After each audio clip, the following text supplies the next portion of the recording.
নমস্কার দর্শক বন্ধুরা, বিয়ন্ড স্পোর্টসে স্বাগত। দুদিন আগে আমাদের একটা ভিডিওতে আপনাদের বলেছিলাম যে মোহামেডান স্পোর্টিং বিভিন্ন ইনভেস্টরের সাথে কথা বলছে। কামারদাও যেটা বলেছিলেন, মোহামেডান স্পোর্টিং বিভিন্ন ইনভেস্টরের সাথে কথা বলছে। শোনা গেছিলো যে সৌরভ গাঙ্গুলির হাত ধরে সৌদি আরবের এক কর্পোরেট সংস্থার সাথেও কথা বলছে। কিন্তু যেটা বাদ সাধছে সেটা হলো প্রায় গত মরশুমের প্রায় 20 থেকে 22 কোটি টাকা পূর্বেতন যে ইনভেস্টর ছিল, আমরা নাম নিচ্ছি না, আপনারা সবাই জানেন, সেই ইনভেস্টরের দয়ায় প্রায় 20 থেকে 25 কোটি টাকা ধার দেনা হয় মোহামেডান স্পোর্টিংয়ের। ডিউ প্রায় 20-25 কোটি টাকা। প্লেয়ারদের যদি বেতন সমস্যা যেটা 31 তারিখের মধ্যে না মেটানো হয় তাহলে একটা ব্যান আসারও সম্ভাবনা আছে, একটা ফাইন হতে পারে। তবে সেটা পরে অবশ্যই যখনই টাকাটা মিটিয়ে দেওয়া হবে সেই যেটা ব্যান সেটা উঠে যায়।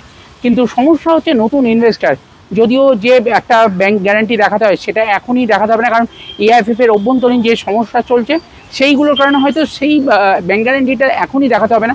তবে এবার কিন্তু একটা নিশ্চিত পদক্ষেপ নিতে হবে এবং সেই বিষয়ে ইশতিয়াক আহমেদ যেমনটা বললেন যে ক্রীড়ামন্ত্রীকেও তারা জানিয়েছেন, মুখ্যমন্ত্রীর সাথে একটা ডেট ফিক্সড করতে ক্রীড়ামন্ত্রীর মাধ্যমে তারাও চেষ্টা করছেন।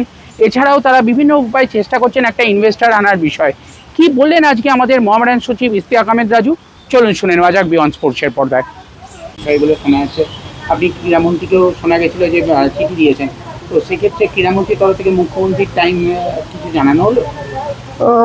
দেখো, এই চিঠিটা তো আমরা দিয়েছি। আমরা বারবার দীর্ঘদিন ধরে আমরা বলছি যে আমাদের সমস্যা একটা আছে, যে এখানে আমাদের ইনভেস্টার নিয়ে একটা সমস্যা হয়েছে। যখন আমরা তৈরি তখন ইনভেস্টার দেখা যাচ্ছে যে ডামাডোল হচ্ছে। কিন্তু আমরা আশাবাদী যে আমাদের যে প্রথম যে ইনভেস্টার ছিলেন আমাদের দীপক সিং বাংকার হিল, আশা করছি উনিও দেখছেন একটা জায়গা, একটা সমস্যা সমাধান করার জন্য আমরা সবাই মিলে চেষ্টা করছি। সেখানে যদি না হয় তাহলে অন্য কোনো ব্যবস্থা নেব। এবং আমরা সবথেকে বড় আশাবাদী আছি যে মুখ্যমন্ত্রী যদি কোনো হস্তক্ষেপ, যদি কোনো ওনারই হস্তক্ষেপে এই কাজটা যদি হতে পারে তাহলে আমার মনে হয় সব থেকে ভালো হয়। না, যখন আমরা দিই তখন উনি ওই কয়েকটা সমস্যা ছিল, তখন উনি মন্দিরের উদ্বোধনী ছিলেন, আমাদের ওই দীঘাতে যে জগন্নাথ মন্দিরের উদ্বোধনী ছিলেন। তারপরে আবার ওই কলেজ স্ট্রিটে এখানে যে আগুন টাগুন লেগে গেল সেখানে উনি ব্যস্ত ছিলেন। তো হয়তো সময় দেবেন, উনি নিশ্চয়ই দেবেন। আমাদের চিঠি গেছে এবং আমরা ক্রীড়ামন্ত্রীকেও আমরা বলেছি, অরূপ বিশ্বাস মহাশয়কেও আমরা বলেছি যে এটাকে দেখার জন্যে যত তাড়াতাড়ি হয় উনি আমাদেরকে সময় দিতে গেলে আমরা ক্লাবের কয়েকজন গিয়ে আমরা কথা বলে এই সমস্যাটা আমাদের কি করে সমাধান করতে পারেন উনি, এই জন্য আমরা আশাবাদী অনেক। আর একটা জিনিস শোনা যাচ্ছে যে সৌদি আরবের একই কর্পোরেট সংস্থার সাথে আপনাদের কথাবার্তা হয়েছে, তো সেইটা কি কিছু? সেটা কিছু ফ্রুটফুল এখনও কিছু হয়নি। সেটা আমি বারবার বলছি যে এর আগে আমাদের ইনভেস্টার বাংকার হিল উনি চেষ্টা করছেন, আপ্রাণ চেষ্টা করছেন উনি যে একটা ভালো ইনভেস্টারকে নিয়ে আসার জন্যে। তো আশা করছি এই সমস্যাটা আমরা মিটিয়ে নেব।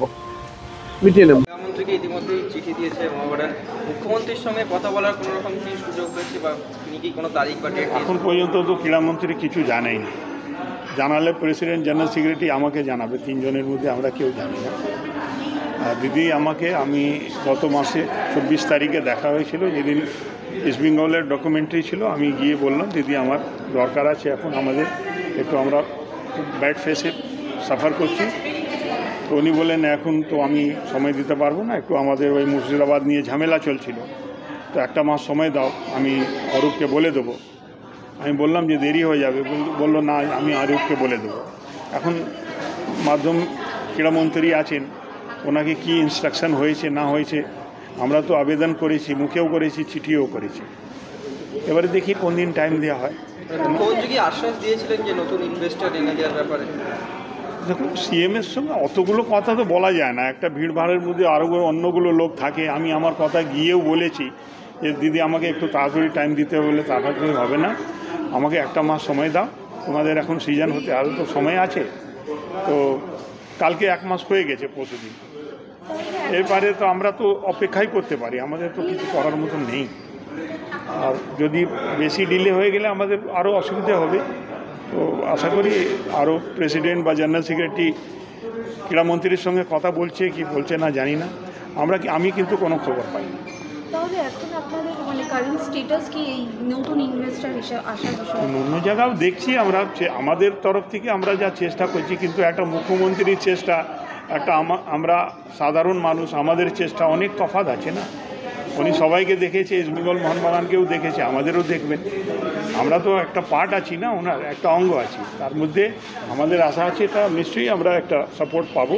সাপোর্ট করেছেন যবে থেকে আমি আছি, সবসময় উনি এগিয়ে এসছেন, সাপোর্ট করেছেন।